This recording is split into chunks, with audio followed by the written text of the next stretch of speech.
은혜를 감사하면서 먼저 감사의 기도를 드리고, 우리가 고난주간에 각자의 기도 제목과 또 은혜에 대한 감사의 기도 제목들로 함께 기도하였는데, 그 기도에 응답하신 하나님께 감사하면서 이 시간이 예배에 하나님의 은혜에 감사하는 기도로 나아가는 시간이 되기를 바랍니다. 함께 기도하겠습니다.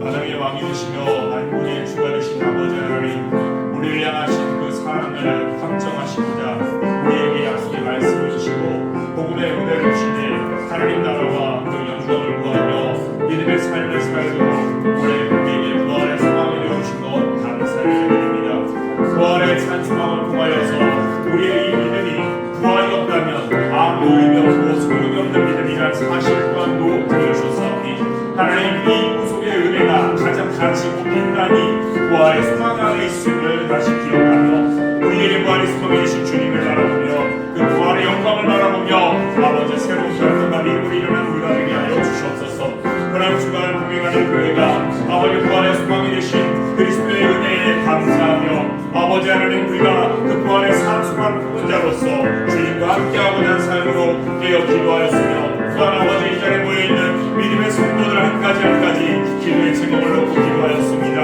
하나님께서 그 기도를 들으시고 응답하여 주시옵시되 우리 권사님과 우리 권사님에게는 영광의 감당을 더하여 주시고, 또한 아버지 하나님의 우리 정황한 하나님의 나라에게는 아버지 하나님이여 하나님의 살아계신 은혜를 경험하게 하여 주시되 그 아버지 하나님의 원단에게 아버지의 필요한 것들을 채우시고 빛을 총산할 수 있도록 은혜로 역사하여 주시옵소서. 또한 아버지 하나님이여 이 나라에 아버지 하나님의 믿음의 주님 앞에 일어서고자 하는 기도들을 주님 들으시고 하나님 그 열망을 아버지 간구를 들으셔서 그의 가족들을 더욱 믿음으로 연합하며 아버지 하나님 나라와 영광을 위해서 하나님께 하도록 축복하여 주시옵시며, 우리 성도님들에게 아무런 기업을 주시니 하나님 이 기업을 감당할 지혜를 구하며 무엇보다 하나님을 신뢰하는 믿음으로 슬기롭게 주의 은혜를 감당하고자 하는 그 마음의 열망들을 들으시고 응답을 하여 주시옵시며, 또 우리 성도님이 아버지 하나님 영국까지 영광을 주시되 치유의 가족들을 위하여 새로운 아버지 나오를 인도하셨고 새로운 남편을 만나며 모든 치유의 가족들을 완치의 길로 이끄시기를 인도를 이루신 줄 믿사오니 성례의 숨기로 진히 안수하여 주시고 새롭게 하여 주시옵소서.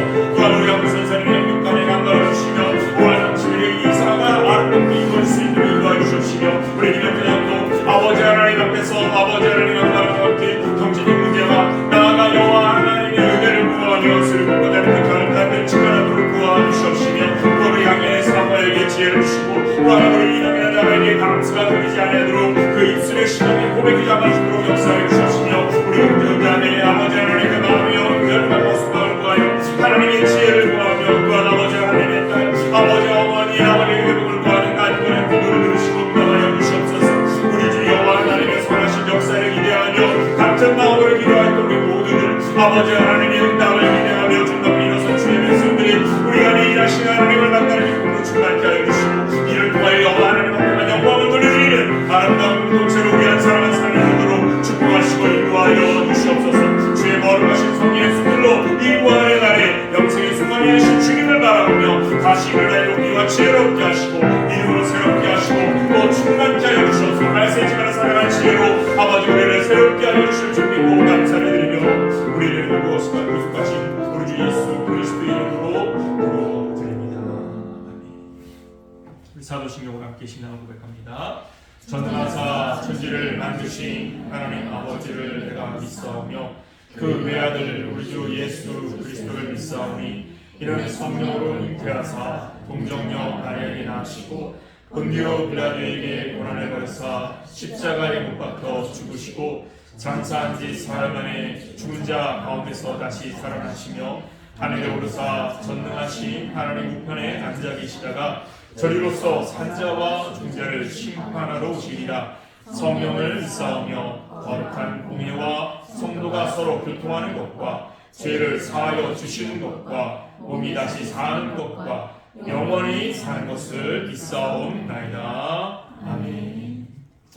이 시간 함께 상고하람의 말씀은 요한복음 12장 31절에서 36절의 말씀입니다. 다 자리에 일어나서 말씀을 받도록 하겠습니다. 31절에서 36절의 말씀을 교독하도록 하겠습니다. 제가 먼저 31절에 있습니다. 이제 이 세상에 대한 심판이 이르렀으니 이 세상의 임금이 쫓겨나리라.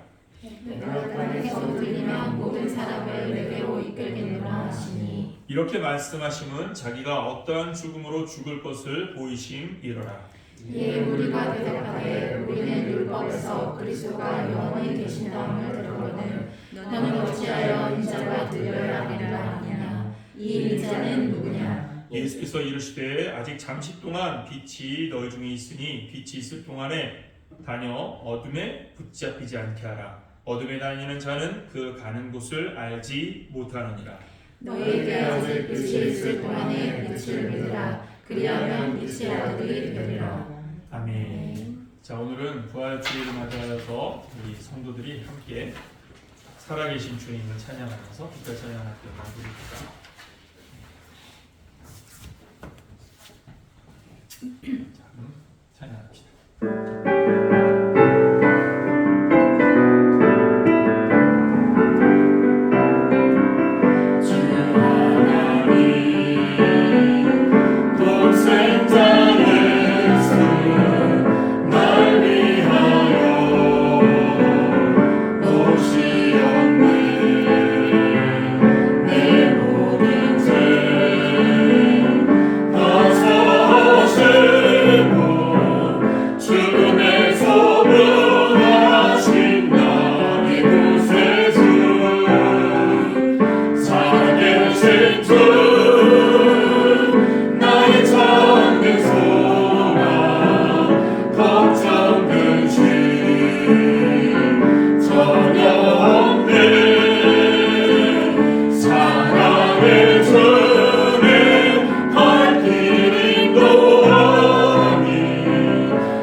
우리 옆에 분하고 인사하면서 안도로 하는데 오늘은 부활주일이니까 예수께서 다시 살아나셨습니다. 인사합시다. 예수께서 살아나셨습니다. 앞서도 말씀드렸지만 고린도 서신에서도 이미 이런 전제를 두었죠.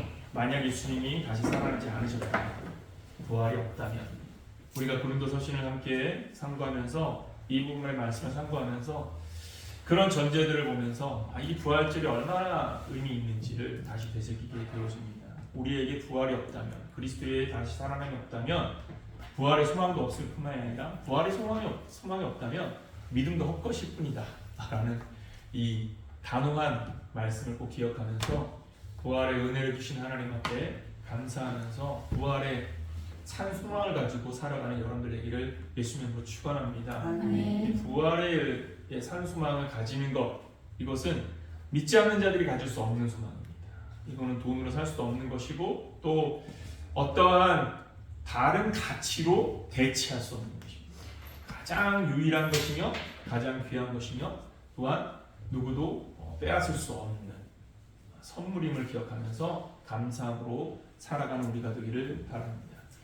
예수님의 이 부활을 맞이하는, 부활을 기념하는 이 부활주일에 이 본문의 말씀은 예수님께서 공생의 당시에 자신의 앞날에 대한 예언의 말씀으로 주신 말씀입니다. 그런데 이 말씀은 지금 현대를 사는 우리에게는 성취된 말씀, 이루신 말씀, 부활을 통해서 우리에게 주시는 것이 무엇인지를 알리는 말씀이기 때문에 어찌 보면 이 요한복음의 이 강해의 이 본문의 말씀이 부활절에 딱 맞는 말씀이 아닌가 생각을 하게 되어집니다.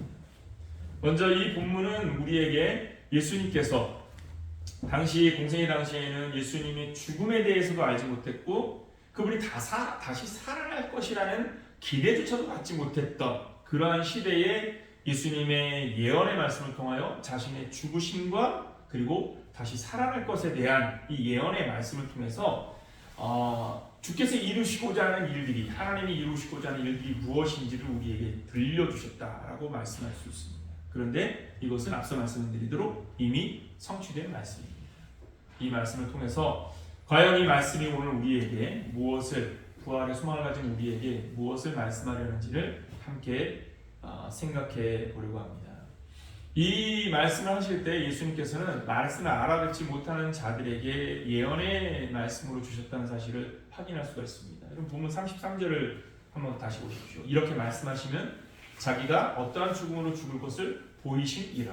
그러니까 알지 못하는 자들에게 알려주시는 말씀이었다라고 말씀하고 있습니다. 그러니까 우리가 잊지 말할 것은 성경을 읽고 묵상하면서 하나님의 뜻을 알려고 할 때에 사실 우리는 알지 못하면서 믿을 경우가 많이 있습니다.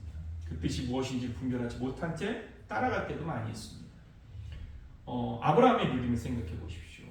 창세기 12장에 아브라함의 부름에 대한 말씀이 기록되어 있는데 아브라함에게 너는 본토 친척 내 고향을 떠나라 라는 말씀을 주셨을 때 아브라함이 무엇을 쫓아갔습니까? 그의 미래를 보며 쫓아갔습니까? 너무 재밌는 건요 4절에 뭐라고 써있냐면 말씀을 따라갔다라고 선언하고 있습니다.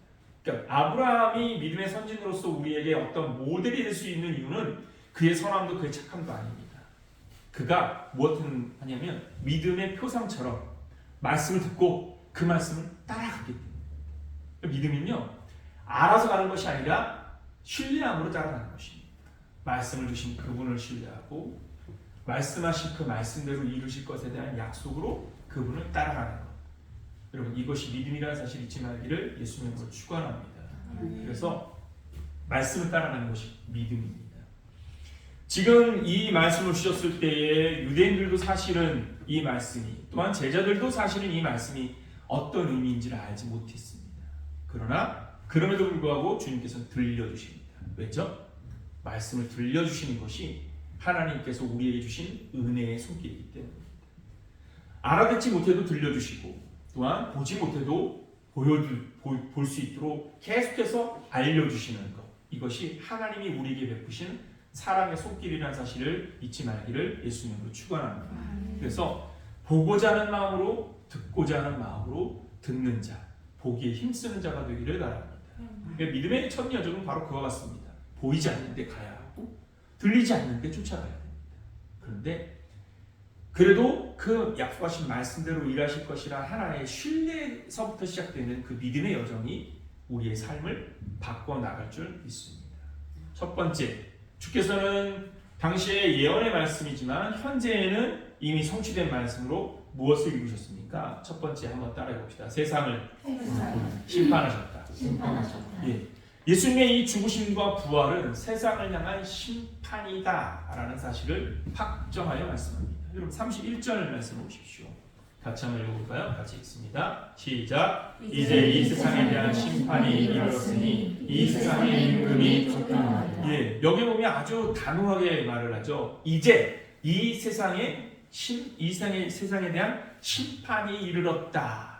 그러니까 예수님의 지금 죽으심에 대해서 예수님이 이제 곧 죽으실 것임을 알고 계시고 그 죽으실 것임에 대하여서 얘기를 하시는데 그런데 이 죽으심을 내가 이제 곧 죽을 거야라고 말하는 것이 아니라 뭐라고 말하는 겁니까? 이제 곧 세상을 향한 심판이 다가왔다.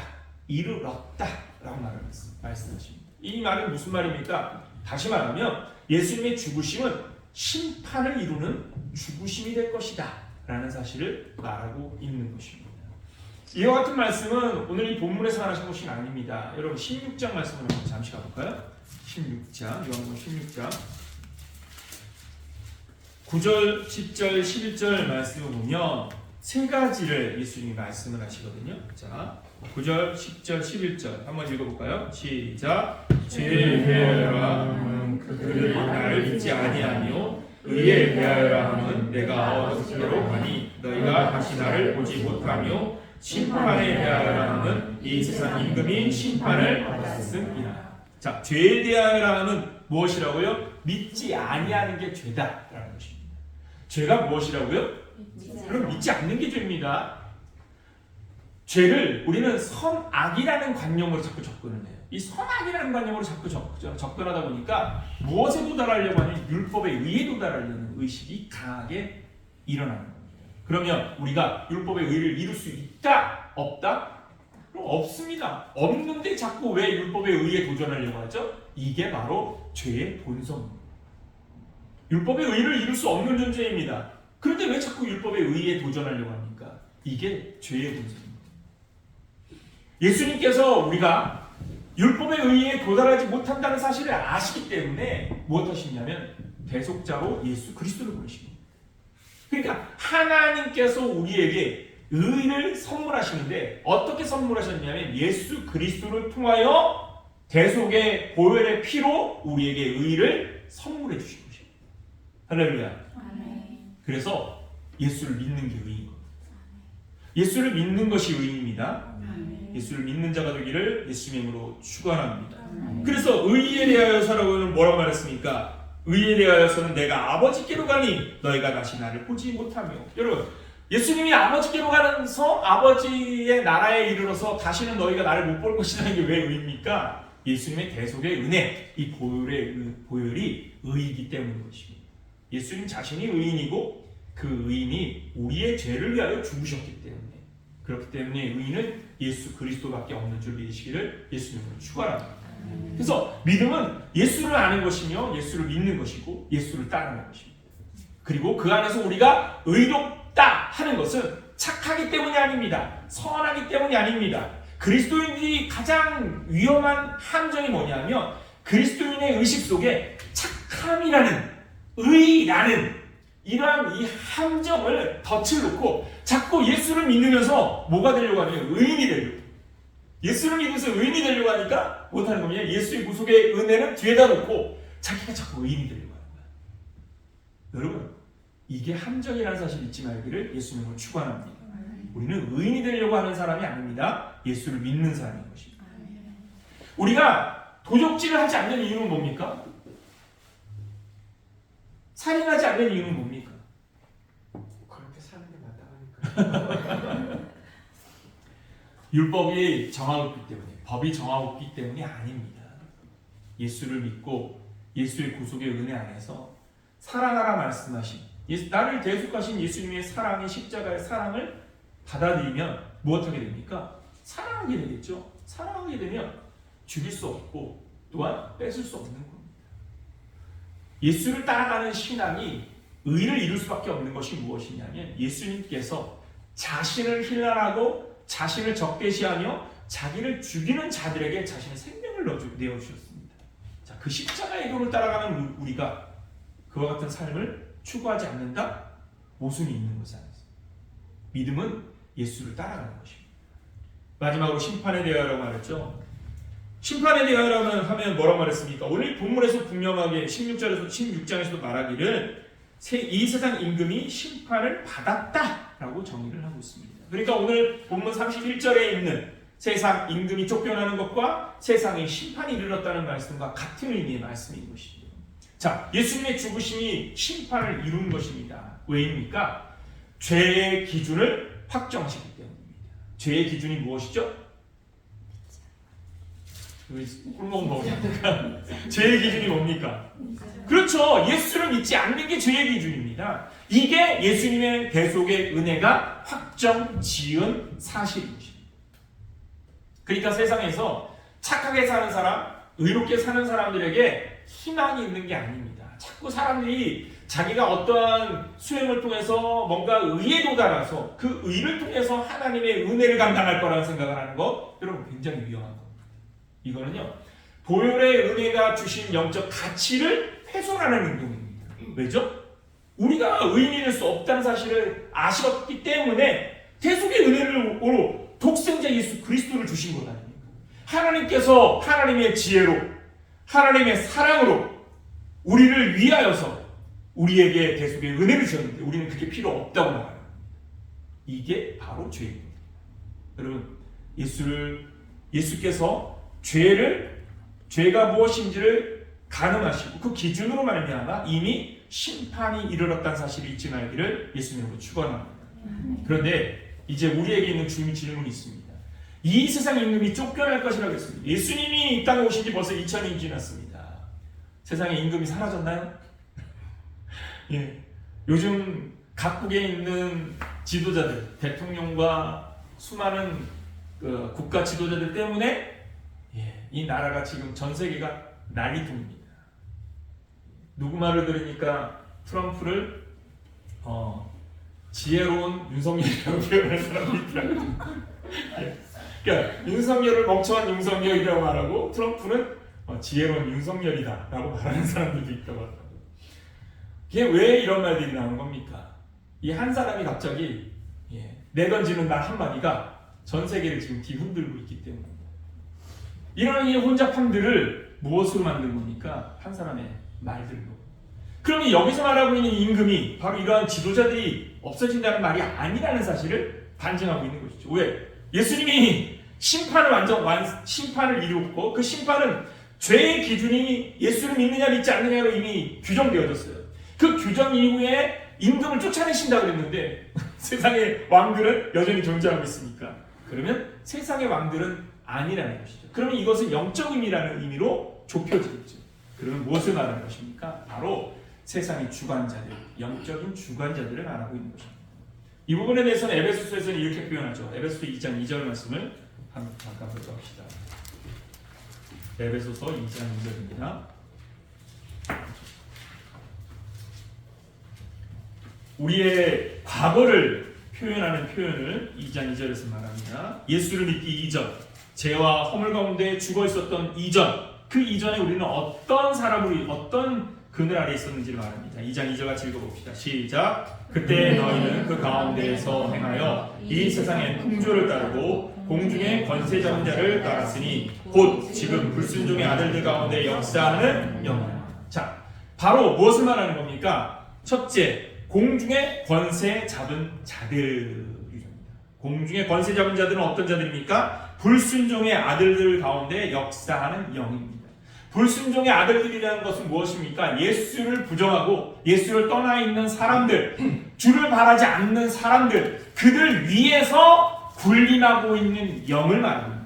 그 군림하고 있는 영이 뭡니까? 바로 공중의 권세 잡은 자라는 것입니다. 예수님의 심판은 바로 이런 공중의 권세 잡은 자에 대한 심판이라는 것입니다. 그들이 지금은 공중의 권세 잡은 자로 세상의 풍조와 향락이라는 것을 통하여 사람의 마음을 미혹하고 여전히 우리들 가운데 무엇인가 영향력을 행사하는 것처럼 하지만 궁극적으로 예수를 믿는 자들은 범할 수 없다는 사실을 잊지 말기를 예수님으로 축원합니다. 여러분, 왜냐? 예수님의 십자가의 보혈이 그들을 단죄했기 때문인 것입니다. 여전히 아직까지 우리는 세상의 주관자들, 공중권세 잡은 자들이 마치 자기들이 주인인 것처럼 행사하는 사회적 풍토 속에 살아갑니다. 왜 그럴 수밖에 없습니까? 이 땅에 살아가는 인간이 자기의 욕망을 끊임없이 표출하고 그 욕망을 표출하는 자들이 있기 때문에 그들을 주관하는 자들이 멈출 수가 없는 것이죠. 그렇기 때문에 마치 그들이 세상의 주인인 것처럼 살아가고 있습니다. 그러나 여러분 잊지 마십시오. 이미 하나님의 심판은 이루어져 있음을 믿으시기를 예수님으로 축원합니다. 그러니까 그들의 유혹과 미혹을 따라가는 것은 자신을 무엇으로 방임하는 것이냐면 어둠에 방임하는 것입니다. 믿음의 사람들은 무엇 해야 되는 겁니까? 비단에 구해야 되는 것입니다. 심판을 이루신 그 심판을 따라가면 안 됩니다. 그러니까 우리가 주의해야 될 게 뭡니까? 여러분 예배소 말씀을 돌아가 보면 세상의 풍조를 따라다니면 안 됩니다. 여러분 세상의 풍조라는 게 뭡니까? 풍조란 무슨 의미입니까? 어떤 의미입니까? 풍조. 자 이제쯤 되면은 뒤져봐야 되는 거 아닌가요? 전부 다 저를 쳐다보고 제가 왜 물어보겠습니까? 예? 듣기만 하지 말고 생각하고 따라가야 되는 거니까. 풍조란 뭡니까? 세상의 추세나 시대의 경향에 따른 흐름. 그렇죠. 이게 뭡니까? 바로 세상의 유행인 겁니다. 우리들이 무엇을 따라갑니까? 우리의 삶은요 유행에 민감합니다. 특히나 SNS를 통해서 더 민감해졌어요. 더 이상은 무엇을 판단하지 않아. 직관적으로 행동해. 보이는 것을 따라가고 보이는 것으로 행동하는 시대이다 보니까 모든 것이 다 직관이야. 보이는 대로 일고. 그래서 저도 어저께 새로운 사실을 알았는데 여러분 우리나라의 유명한 초코파이 과자 오레온에서 나온 정이라는 과자가 있잖아요. 초코파이. 정이라는 이 과자를 요즘 시대의 아이들은 무엇으로 읽는지 아십니까? 무엇을 읽는다고 들어보겠어요? 봤는데 그거. 예. 뭐라고 읽죠? 아홉. 그렇죠. 아홉이라고 합니다. 왜냐하면 한글의 내용, 한글을 알지 못하니까 한글의 모양, 한글이라고 표현했어요. 죄송합니다. 한자를 모르니까 한자에 보여진 모양을 보고 그것을 그냥 아홉이라고 합니다. 놀라운 건 아닙니까? 이건 무슨 말이냐면 새로운 지식을 얻으려는 것이 아니라 그냥 보이는 직관에만 따라간다는 겁니다. 여러분 이만큼 세월이 무엇으로 말했냐면 직관적인 삶에 집중하고 있다는 것을 말해주고 있습니다. 그리스도인인 우리들 또한 바로 이러한 직관, 눈에 보이는 것, SNS를 하고 있는 수많은 젊은이들이 왜 신앙의 고비와 갈등 속에 던지냐면 이런 직관적인 것들 때문에 자꾸 마음이 혼돈이 오는 겁니다. 마음의 혼돈이 생각의 혼돈을 만들고 생각의 혼돈이 무엇을 하냐면 갈등을 만드는 것이죠. 이렇게 믿음으로 살아도 되는 건가? 그러면서 자기가 직관적으로 사는 삶을 신앙으로 포장하기 위하여 다양한 성경 구조들을 이용하는 것이죠. 여러분 유행을 따라다니는 것처럼 우리를 방임시키는 것은 없습니다. 유행을 따라다니는 것은 사탄의 유혹에 끌려다니는 것 같습니다. 여러분들이 세상의 유행을 따라다니는 것이 아니라 여러분들의 삶에 하나님의 선하신 뜻을 통해서 여러분들의 세계관을 세우는 여러분들 되기를 예수님으로 축원합니다. 그것이 바로 우리가 지켜내야 될 삶의 한 부분이기도 한 것입니다. 세상을 향한 하나님의 심판은 이미 이루어졌습니다. 그런데 우리는 아직도 말세가 다가오지 아니한 이때를 살아가는 우리들은 아직도 하나님의 심판은 이루어지지 않았다는 생각으로 살아갑니다.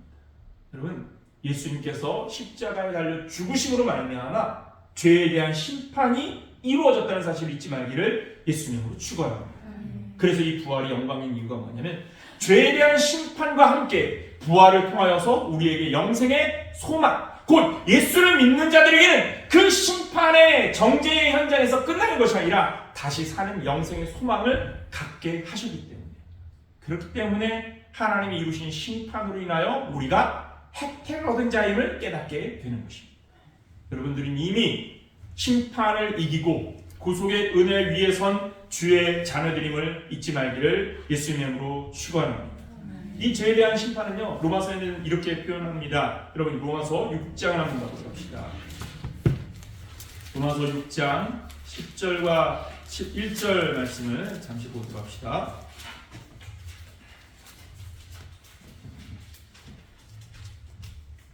자, 같이 한번 읽어봅시다. 10절과 11절 같이 읽습니다. 시작. 그가 죽으심은 죄에 대하여 단번에 죽으시며 그가 살아나심은 하나님께 대하여 살아 계심이니 이와 같이 너희도 너희 자신을 죄에 대하여는 죽은 자요 그리스도 예수 안에서 하나님께 대하여는 살아 있는 자로 여길지어다. 아멘. 할렐루야. 아멘. 여러분, 우리가 어떤 의식으로 살아야 되는 겁니까? 죄에 대하여 우리는 죽은 자임을 믿으시기 바랍니다. 우리는 죄와 관계없는 사람입니다. 우리의 마음에 자꾸 죄 의식을 이끄는 것, 여러분 이건 성령의 생각이 아닙니다. 여러분들은 죄 의식으로 살 사람들이 아닙니다. 우리는 영생의 소망을 가진 하나님의 자녀라는 생각으로 살아가는 여러분들 되기를 예수님으로 축원합니다. 여러분 이 생각의 핀트가 굉장히 중요한 이유는 무엇입니까? 죄 의식은 우리를 우울과 두려움으로 끌고 내려갑니다. 염려와 근심과 걱정으로 우리를 끌고 내려갑니다. 그러나 주님께서는 우리의 삶을 그런 염려와 근심과 걱정과 두려움으로 내려가기를 원하지 않으십니다. 왜냐? 그것은 더 이상 우리의 것이 아니기 때문입니다. 죄에 대해서 주님께서는 이미 심판하셨습니다. 단죄하셨습니다. 그렇기 때문에 우리는 죄인이 아니라 영생의 소망을 가진 자임을 믿고 그렇게 사는 자가 되기를 예수님의 이름으로 축원합니다. 그래서 요즘 우리 공동체에 감사를 원하는 기도의 제목들이 올라오는 거 너무 좋습니다. 왜냐? 감사의 삶이 그리스도인의 삶이기 때문인 것입니다. 자꾸 감사하십시오. 어떤 환경이 펼쳐지건 어떤 조건이 펼쳐지건 그 조건 속에서 일하시는 하나님을 신뢰하면서 감사하십시오. 그러면 그 감사가 여러분들의 삶을 변화시킬 것입니다. 죄의식의 삶이 아니라 영생의 소망을 가진 자로서 우리의 영적 아이덴티티를 일으키는 삶. 그래서 감사의 삶을 사는 자가 되기를 예수님의 이름으로 축원합니다. 예수님의 이 의는 우리에게 부여되어진 의입니다. 그래서 5장 18절에는 이렇게 말씀하고 있습니다. 5장 18절, 로마서 5장 18절을 읽어드립니다. 그런즉 한 범죄로 많은 사람이 정죄에 이른 것 같이 한 의로운 행위로 말미암아 많은 사람이 의롭다 하심을 받아 생명에 이르렀느니라. 아멘. 할렐루야. 아멘. 여러분 생명에 있는 자임을 믿으시기를 예수님으로 축원합니다. 예수님의 부활이 심판을 이루었다는 이 사실은 죄에 대한 심판을 이루었으며 세상의 주관자들이 세상의 풍토와 풍조와 유행을 빙자하여 사람의 마음을 이끈다 할지라도 그래서 여전히 세상의 주관자들이 그들의 나라를 통치하며 다스리는 것처럼 보인다 할지라도 여러분 잊지 마십시오. 하나님은 그들을 이미 심판하셨고 이미 그 심판은 이루어져 있음을 믿으시기 바랍니다. 우리가 할 일은 무엇입니까? 그 죄의 욕망을 쫓아가는 것이 아니라 영생의 소망을 가진 자로서 생명이 있음을 기뻐하고 그것을 자랑하는 자로 살아가기를 예수님으로 축원합니다. 부활의 소망을 가진 사람들은요 그 은혜의 자랑을 가지고 벅찬 감정으로 살아가야 되는 겁니다. 여러분들의 벅찬 감동이 충만한 여러분들의 삶이 되기를 예수님으로 축원합니다. 두 번째, 주를 따르는 믿음을 주셨다라고 말씀하고 있습니다. 한번 따라봅시다. 주를 따르는 믿음. 여러분 이 믿음은요 무엇이냐? 우리를 세상과 구별시키는 믿음입니다. 주를 따르는 믿음이 세상과 구별시키는 믿음. 여러분들에게 말씀을 드렸듯이 여러분 우리가 율법의 의를 위하여 사는 자입니까? 아닙니다. 우리는 율법의 어떠한 의, 도덕적인 어떠한 선에 도달하기 위해서. 그러니까 우리가 무엇인가 행할 때 이거 죄를 짓는 거 아닌가? 여러분 그런 고민하지 마십시오. 믿음으로 행하는 일이다. 그 안에 주를 신뢰하는 믿음과 주를 따르는 그 음성에 집중하는 믿음이라면 여러분 전진하는 자가 되기를 예수님으로 축원합니다. 오늘 성경은 뭐라고 말하고 있습니까? 여러분 32절 말씀을 다시 한번 읽어보도록 합시다. 오늘 32절입니다. 같이 한번 읽어봅니다. 시작. 내가 땅에서 들리며 모든 사람을 내게로 이끌겠노라 하시니 내가 땅에서 들리면이라는 표현을 썼습니다. 여기 들리면이라는 말의 의미는 무엇입니까? 그가 십자가에 죽으실 것임을 표현하는 상징적 비유의 표현인 것이죠. 이 땅에서 들리면이라는 것은 십자가 향해 달릴 것이라는 의미를 갖고 있을 뿐만이 아니라 이것을 우리가 좀 더 멀리 본다면 예수님의 부활, 승천까지도 바라볼 수 있는 표현이다라고 말씀하고 있는 것이죠. 내가 땅에서 들리면 무엇 하시겠다는 겁니까? 주를 따르는 자들은, 주를 믿는 사람들은 내게로 이끌 것이다 라고 말씀하고 있습니다. 이 말은 무슨 말입니까? 주님께서 택함 받은 자들을 불러내실 것이라는 것입니다. 이 십자가의 구속의 은혜를 믿을 자들을 불러내실 것이라는 것입니다. 그러므로 믿음은 무엇입니까? 부름 받은 자의 공동체가 믿음의 공동체인 것입니다. 우리가 선택하는 것이 아니라 주께서 우리를 부르셨다는 사실을 잊지 말기를 예수 이름으로 축원합니다. 이것은요, 구별하신다는 의미와도 같은 것입니다. 주의 음성을 듣는 자들이 주를 따라오게 될 것이라는 말씀과 같은 것이죠. 요한복음 10장 말씀을 한번 잠깐 봅시다. 요한복음 10장 말씀에 오면 목자에 대한 말씀이 나오죠. 10장 3절 말씀을 먼저 볼까요? 같이 한번 읽어봅시다. 시작. 문지기는 그를 위하여 문을 열었고 양은 그의 음성을 듣나니 그가 자기 양의 이름을 각각 불러 인도하여 내니라. 자, 이 말씀을 우리가 오늘 본문의 32절과 연기하여 보면 주께서 들리며 모든 사람을 내게로 이끌 것이다 라고 말할 때에 주의 음성을 듣고 주의 양들이 모일 것이라는 말씀과 연결할 수 있다라는 것이죠. 주께서 그 음성을 듣는 자들을 불러내실 것입니다. 십자가를 바라보는 자들을 불러내실 것입니다. 여러분, 이스라엘 백성들이 불뱀에 물려 죽어나갈 때 모세를 통하여서 하나님께서 조치하신 바가 무엇입니까? 야, 네 지팡이로 닦기만 하면 다 낫게 할게. 그렇게 하셨나요? 아니요. 어떻게 하셨습니까? 녹뱀을 달아 창 위에, 녹뱀을 창 위에 달아 거셨습니다. 그리고 무엇 하셨느냐? 그 녹뱀을 바라보라. 이런 치료의 과정으로도 이거는 합당치 않지 않습니까? 백신을 놓든지, 아니면 주술을 하든지, 아니면 물을 뿌리든지, 아니면 와서 한 대를 때리든지, 뭔가 치료를 위한 행위가 있어야 되는데 그 행위를 개인의 행동으로 표현하게 하십니다. 바라보라가 바라보라. 십자가를 바라보는 것, 그것이 바로 우리가 할 수 있는 유일한 믿음의 행동이라는 사실을 잊지 말기를 예수님으로 축원합니다. 노력으로 이루어지는 것이 아니라, 노력은 아니라 무엇입니까? 바라보는 것입니다. 쳐다보는 것입니다. 주의 음성에 반응 것은 바로 이와 같이 들음의 그 음성을 따라 움직이는 것이 쳐다보는 것과 같은 것입니다. 여러분, 4절과 요한복음 10장 4절과 5절을 다시 한번 더 봅시다. 4절과 5절입니다. 같이 한번 읽어볼까요? 시작. 자기 양을 다 내놓은 후에 앞서가는 양들이 그의 음성을 아는 고로 따라오되 타인의 음성을 알지 못하는 고로 타인을 따르지 아니하고 도리어 도망하느니라. 할렐루야. 목자의 음성을 알아듣는 양. 여러분, 주께서 자신의 백성들을 이끌겠다라고 말씀하셨을 때 이 이끌림은 무엇이냐면 바로 주님을 알아보는 자들의 행동인 것입니다. 주를 바라보는 자들은 주를 알아보는 자들인 것입니다.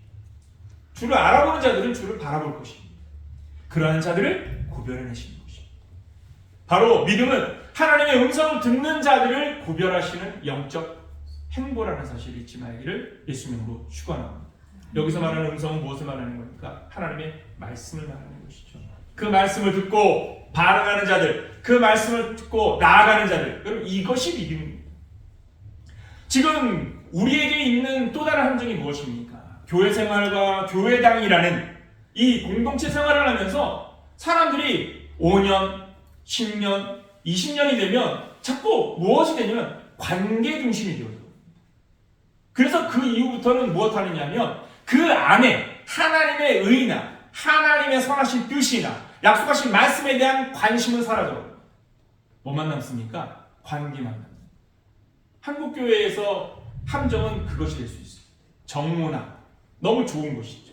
누군가를 배려해주고 보듬어주고 그리스도의 사랑으로서 가장 합당한 행동이고 가장 합당한 모습일 수 있습니다. 그런데 여기에 말씀이라는 영적 계시와 말씀이라는 영적 교훈들이 그들의 공동체를 이끌어가는 주체가 되어야 되는데 문제는 무엇이냐면 말씀은 배제되고 공동체에 정만 남아있는, 그래서 못하는 겁니까? 데모가 되는 것이죠. 분쟁이 되는 겁니다. 왜? 우리 그룹 건들지 마. 네? 이 멤버십 건들지 마. 여기에 누구 직분 줘야 돼. 누구 리더 삼아줘야 돼. 그리고 누군가 새로운 구역, 이 구역 안에 새로운 사람 들어오는 거 안 받아. 야, 이 멤버십에 새로운 사람 못 들어와. 다른 곳으로 보내. 왜 이런 일이 벌어지는 겁니까? 말씀이 공동체를 이끄는 것이 아니라 공동체가 말씀을 무시하고 자기의 관계 중심으로 교회를 이끌어가는 것입니다. 여러분, 교회는 민주주의 국가가 민주주의 공동체가 아닌데 교회가 10년이 되고 20년이 되고 30년이 되고 50년이 되잖아요. 그러면 무엇이 되느냐? 민주주의 공동체가 됩니다. 좋은 말인 것 같죠? 그런데 그것은 무슨 말이 되냐? 관계 중심의 공동체가 된다는 말이고 더 이상 그곳에는 하나님의 말씀이 일할 수 없는 공동체가 된다는 것입니다. 말씀이 중심이 아닙니다. 말씀으로 변화를, 말씀으로 개혁을 외쳐도 개혁하지 않아. 왜? 이제는 더 이상 개혁이 필요하지 않아. 이제 우리는 20년, 30년을 지내면서 이미 안정화되어 있기 때문에 이 바운드리를, 이 테두리를 무너뜨릴 이유가 없어. 그걸 깨트리는 것이 나쁜 놈이야. 그걸 깨트리려고 하는 사람이 나쁜 놈이야. 그래서 교회는 더 이상 개혁이 일어나지 않게 됩니다. 여러분, 기독교 신앙은요, 원래 본질상 개혁하고 변화하는 신앙이라는 사실 잊지 말기를 예수님으로 축원합니다. 왜일까요? 사람이 완전하지 않기 때문입니다. 우리가 선하거나 착해서 구원받은 백성들이 아니라 예수 그리스도의 보혈의 은혜로 값지게 하나님의 의를 부여받은 사람들입니다. 그렇게 부여받은 자들이 하나님의 음성을 듣고 모여들었습니다. 그래서 처음에는 그 말씀이 우리의 삶의 주체가 되어져서 말씀을 따라 움직이고 그 말씀을 따라서 여기가 이 말씀이 주신 은혜에 감사해서 모여서 앉아있어. 그런데 어느 순간부터는 말씀은 뒤로 하고 관계가 중심이 되고 관계가 중심이 된 이후부터는 더 이상 말씀이 그들을 주도하는 것이 아니라 관계가 그들을 주도하는 공동체로 바뀌어버린 것입니다. 이렇게 돼버리면 교회는 무엇이 되는 겁니까? 사단이 되는 것이죠. 뜻이 맞는 사람들의 집합체가 되는 것입니다. 그렇기 때문에 교회가 사회에서 어떤 영향력도 행사할 수 없는 것입니다. 왜냐? 또 다른 사람들의 사단 집단들과 다를 게 없거든요. 그래서 개혁이 일어나지 않는 겁니다. 변화가 일어나지 않는 겁니다. 스스로 변화할 수가 없어. 스스로 바뀔 수가 없어. 여러분, 우리는 주의 음성을 따라가는 자라는 사실을 잊지 말기를 예수님의 이름으로 축원합니다. 주를 따르는 믿음이라는 이 말의 의미는 무엇이냐면 주를 따라가는 이 믿음이라는 것은 사람의 생각이 관여되는 것이 아니며 사람의 판단이 관여되는 것이 아니라 하나님이 주신 영적 교훈 앞에서 우리가 우리의 생각을, 우리의 판단을, 우리의 공동체의 문제들을 내어놓고 그것을 까발려놓고 바꿔나가는 것입니다. 일으켜 나가는 것입니다. 그러면 변화는 지속될 수 있을 줄 믿으시기를 예수님으로 축원합니다. 그러니까 초대교회 당시에도 끊임없이 문제가 발생을 하죠. 여러분, 믿음의 공동체 안에 갈등과 다툼은 없었습니까? 고린도 교회가 왜 고린도 서신을 받게 되어진 겁니까? 끊임없이 분쟁했기 때문입니다. 그러면 로마 교회는 어땠습니까? 먹는 문제로 다툼이 일어나기도 합니다. 그러면 로마서 14장 한번 가봅시다. 로마서 14장. 로마서 14장 1절의 첫 서두는 이렇게 시작합니다. 믿음이 연약한 자를 너희가 받되 그의 의견을 비판하지 말라. 이 말은 굉장히 의미 있는 말을 전달하고 있는 겁니다. 무슨 말이냐? 요만의 공동체 안에 새로운 믿음의 공동체원이 들어왔을 때 그들의 의견이 수렴되지 않을 뿐만 아니라 그들의 말도 의견도 무시돼요. 왜죠? 이미 관계 공동체가 된 거예요. 여러분, 초대교회도 이미 관계 공동체가 되어져 버린 겁니다. 교회의 관계 공동체가 되는 것 좋은 일입니다. 왜? 끈끈한 사랑으로 서로를 배려하고 또 서로를 위하여 지지하고 좋은 일이죠. 근데 문제는 무엇입니까? 그러한 관계 공동체에 말씀의 영향력이 닿지 않는 게 문제입니다. 우리는 주를 따르는 공동체입니다.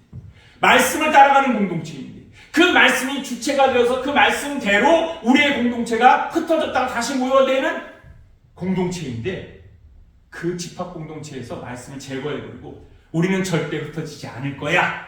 이러한 문제가 파생되어지는 겁니다. 자, 23절에 보십시오. 14장의 마지막 절은 이렇게 말하고 있습니다. 같이 한번 읽어볼까요? 로마서 14장의 23절 시작. 의심하고 먹는 자는 정죄에 되었나니 이는 믿음을 따라하지 아니하였기 때문이라. 믿음을 따라하지 아니하는 것은 다 24절의 결론은 뭐랍니까? 무엇을 하든 무엇을 따라해야 된다고요? 믿음을 따라해야 된다. 어떤 믿음을 말하는 겁니까? 어떤 믿음을 말하는 겁니까? 자기의 관념입니까? 자기의 가치입니까? 아니요. 하나님께서 우리에게 주신 약속의 말씀을 믿는 믿음에서 그 믿음에서 우리의 양심이 움직여야 되고 그 믿음 안에서 우리의 판단이 우리의 말이 계속해서 바뀌어 나가는 것이죠. 말씀을 따라가는 공동체가 되기를 예수님으로 축원합니다. 그래서 교회가 어려운 이유가 바로 그것이죠. 작은 공동체라고 해서 그러면 쉽습니까? 작은 공동체도 결국은 관계 중심으로 우리 이 멤버십 여기에 새로운 사람을 우리가 수용하지 못한다면 이러면 이미 우리도 닫힌 공동체에 될 수밖에 없는 겁니다. 여러분, 여러분들의 마음과 생각을 열어놓기를 예수님으로 축원합니다. 제한이 없는 삶. 우리는 연약한 사람입니다. 그래서 누군가와 관계에서 닫힌 마음으로 상처를 입을 수도 있습니다. 그런데 그리스도의 사랑은 바로 그것을 극복하고 또 그것을 치유하신 주님의 은혜로 포용하고 수용하는 법을 배우면서 성장하는 것입니다. 자기의 고집대로 살아간다면 그렇다면 그 사람은 영원히 닫힌 마음으로 사는 겁니다. 마음을 열고 생각을 열고 하나님의 말씀을 따라 일어나는 그리스도인들이 되기를 예수님으로 축원합니다. 세 번째는 무엇입니까? 빛의 아들들이 되었다라고 선언합니다. 물론 오늘 본문 말씀에는 너희가 빛의 아들이 되리라라고 말합니다. 그러나 36절에 말한 것처럼 빛이 있을 동안에 빛을 믿으라. 그리하면 빛의 아들이 되리라는 이 말씀은 결국 성취되어진 말씀이기에 오늘 우리에게는 무엇을 말하는 겁니까? 너희는 이미 빛의 아들이다 라는 선언으로 받아야 할 줄 믿으시기를 예수님으로 축원합니다. 한번 따라해 봅시다. 나는 빛의 아들입니다. 빛의 자녀입니다. 이 말의 의미는 무엇입니까? 여러분, 이 말씀을 하기 전에 유대인들이 예수님께 질문합니다. 당신의 말은 뭔가 어폐가 있다. 유대의 율법, 우리가 읽은 구약의 성경에서는 그리스도라면 영원한 존재이고 죽음이 없는 존재인데 너는 왜 자기를 죽음으로 곧 죽을 것이라고 표현하느냐라고 말하죠. 여러분 34절을 보십시오. 이에 무리가 대답하되 우리는 율법에서 그리스도가 영원히 계신다함을 들었거늘 너는 어찌하여 인자가 들려야 하리라 하느냐? 이 인자는 누구냐? 그러니까 네가 그리스도라면서 왜 성경의 말씀과 대치되어져 있느냐라고 말합니다. 자, 그러면 성경의 말씀과 대치되어져 있는 것입니까? 이사야서 6장 9절에서 이사야서 9장 6절에서 7절 말씀을 보면 이 땅에 오실 예수 그리스도에 대한 이름이 거명되기 시작합니다. 그분은 기묘자요 모사라 그리고 전능하신 하나님이라 영존하신 아버지라 평강의 왕이라 하면서 예수님의 이름들이 착 열려듭니다.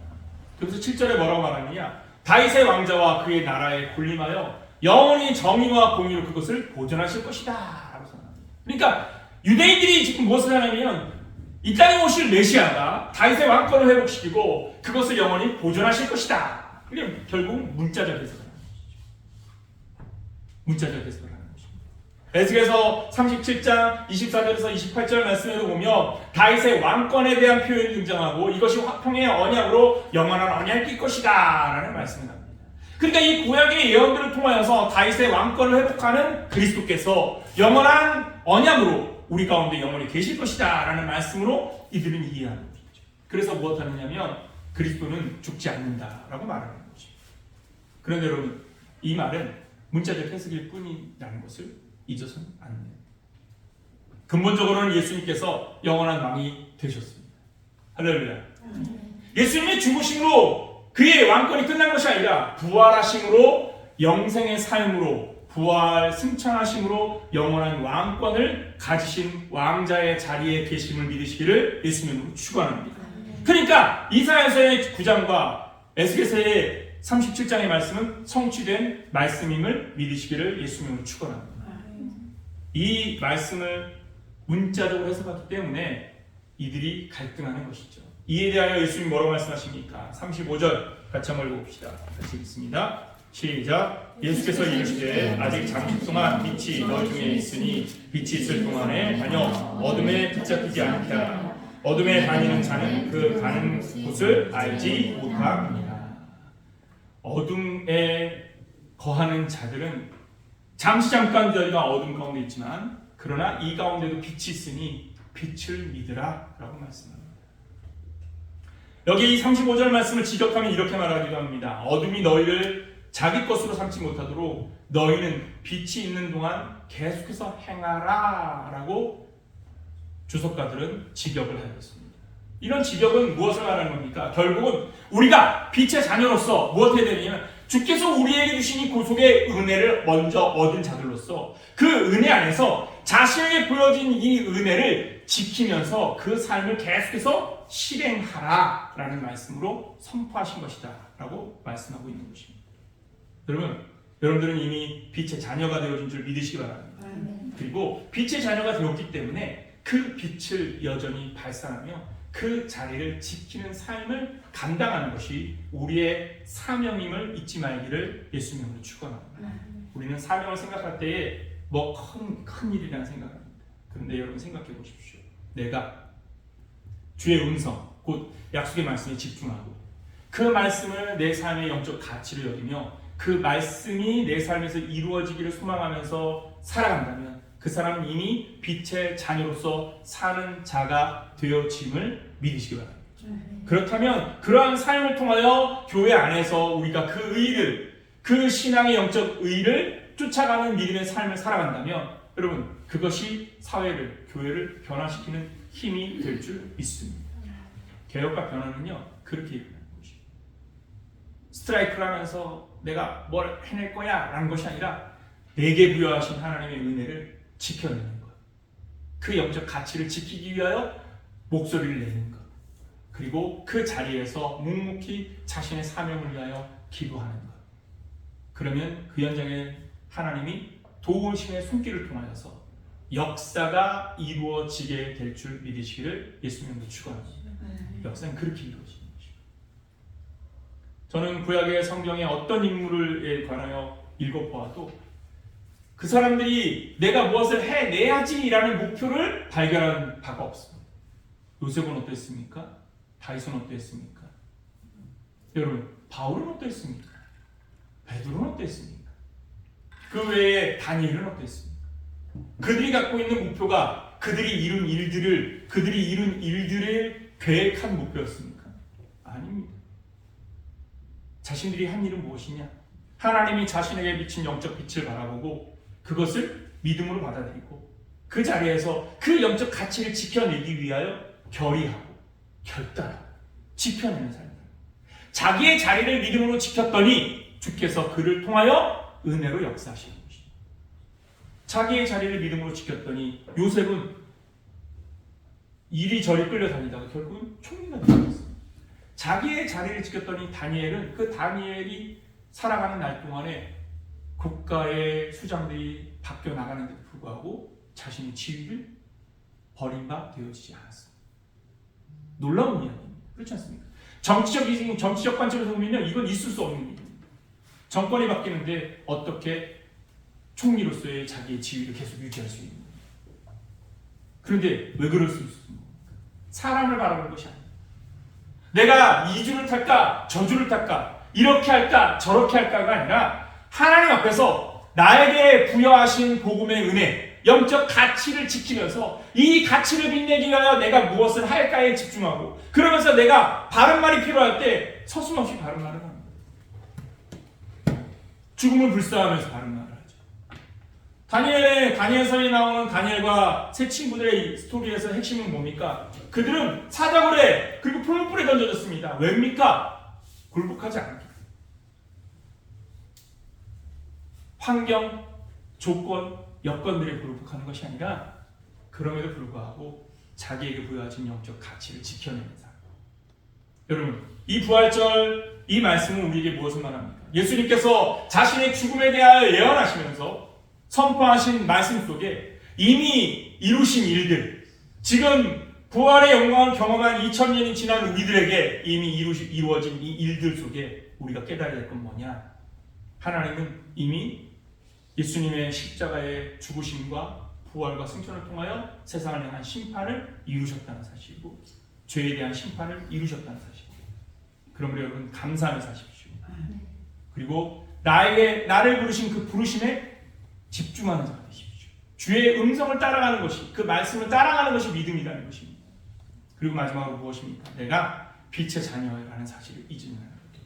하나님의 자녀로서 내게 주신 영적 가치를 지켜내는 자, 내게 주신 영적 가치, 그 아이덴티티를 지키는 자로 주님 앞에 일어서는 여러분들 되기를 예수님 이름으로 축원합니다. 기도하겠습니다.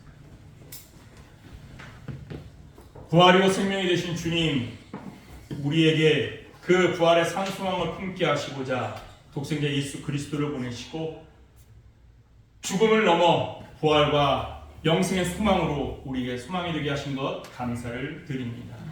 이 은혜를 얻은 자로서 이제 더 이상 염려와 근심과 걱정으로 사는 자가 아니라 감사로서, 기대로서, 믿음으로 살아가는 자가 되게 하여 주시옵시고, 약속하신 말씀대로 일하시는 하나님을 신뢰함으로 그 말씀을 따라 나아가는 우리가 되게 하여 주옵소서. 그리고 또한 빛의 자녀들답게 살아가는 우리가 되게 하여 주시옵시되, 영적 가치를 지켜내는 한 사람의 그리스도인으로 우리에게 주신 삶의 현장에서 그 자리를 아름답게 감당하여 나아가는 우리 모두가 되게 하여 주시옵소서. 부활의 주일에 우리에게 주신 구속의 은혜 앞에 일어선 주의 백성들에게 주신 이 약속의 말씀을 다시 기억하며 오직 믿음으로 승리하고 오직 믿음으로 오늘을 살고자 다짐하도록 우리를 도우시는 그 하나님을 의뢰하면서 그렇게 우리의 걸음이 승리케 하실 줄 믿고 감사를 드리며 예수 그리스도의 이름으로 기도드립니다. 아멘. 우리 나는 주님께 속한 자 함께 찬양하면서 예수님 예물을 하나님.